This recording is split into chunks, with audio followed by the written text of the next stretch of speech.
Bro, I'm having a hard time assembling my new Beyblade X-Bay. Something is wrong with the product and I want a refund. How would you respond to this buyer if you are a seller?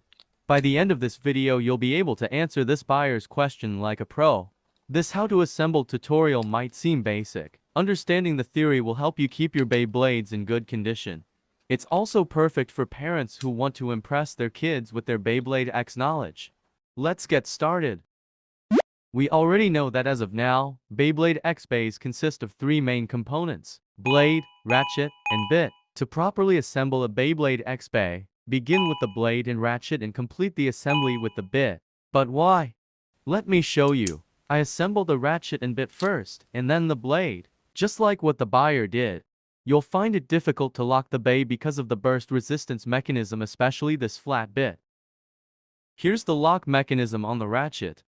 So the thicker the shaft part of the bit, the more it interferes with the ratchet's lock mechanism. Of course, you can still lock it, but that would require a good amount of energy, especially with this flat bit. So it's not wise to do this every time you assemble the bay. Chances are, you could damage the burst resistance mechanism on the ratchet as well as the bit, causing the Beyblade to burst more easily. Yes, Beyblade X can burst. Okay, now is the time to show you how to properly assemble the bay. But wait, it is not as straightforward as it seems to be. It is always a good habit to check on the ratchet first. For those who don't know, the ratchet can switch between right and left spin. So depending on the blade's spin direction, you'll adjust the ratchet accordingly. For example, Dran's sword is a right spin blade, so you should set your ratchet to the right spin.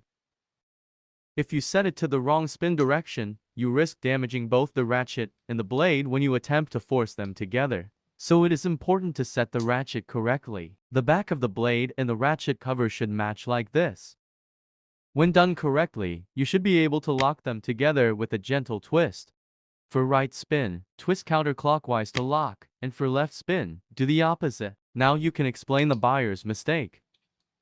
Because he didn't twist the ratchet to lock it. Finally, you can insert the bit until you hear a click. How to know if you have assembled correctly? Try turning the bit like this. If it's correctly assembled, the gear chip should rotate with it. To disassemble, just pull out the bit, twist the ratchet in the opposite direction, and you're done.